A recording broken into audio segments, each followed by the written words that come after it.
পুনরায় ফাইনাল ম্যাচে মেসির জোড়া গোলে স্পেনকে উড়িয়ে বিশ্ব চ্যাম্পিয়ন আর্জেন্টিনা। ফুটবল ইতিহাসে আরেকটি অবিস্মরণীয় অধ্যায়ের জন্ম দিল আর্জেন্টিনা। লাখো সমর্থকের স্বপ্ন পূরণ করে লিওনেল মেসির দুর্দান্ত জোড়া গোলে শক্তিশালী স্পেনকে 2-0 ব্যবধানে হারিয়ে আবারও বিশ্বকাপ ট্রফি জিতে নিল আলবিসেলেস্তেরা। এর আগে প্রথম ফাইনালে নানা নাটকীয়তার সীমার কোপ শেষ ছিল না, যা আমরা তো সবাই জানি। তাই তো এবার সব দুর্নীতি ছাপিয়ে ফিফার কঠিন সিদ্ধান্তে এবার আবারও ফাইনালে অবিশ্বাস্য পেল মেসিরা।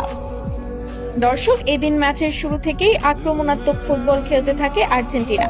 ম্যাচের 23তম মিনিটে মাঝমাঠ থেকে দুর্দান্ত এক আক্রমণে বল পান লিওনেল মেসি। ডিফেন্ডারদের কাটিয়ে বাম পায়ের নিখুঁত শটে স্পেনের জালে বল জড়িয়ে দলকে এগিয়ে দেন তিনি। দ্বিতীয়ার্ধে স্পেন সমতায় ফেরার জন্য একের পর এক আক্রমণ চালালেও আর্জেন্টিনার রক্ষণ ছিল দুর্ভেদ্য। গোলরক্ষকের অসাধারণ কয়েকটি সেভ স্পেনের সব চেষ্টা ব্যর্থ করে দেয়।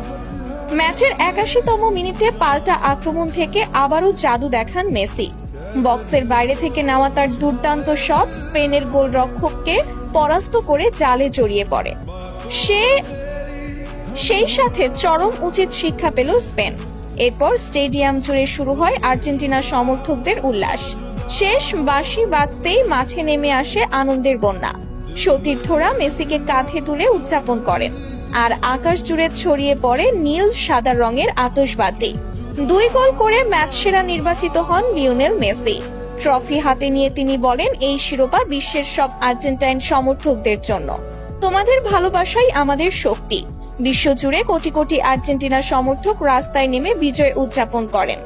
রাজধানী বুয়েন্স আইরেস থেকে শুরু করে বিশ্বের বিভিন্ন শহরে নীল সাদা পতাকার ঢেউ দেখা যায়।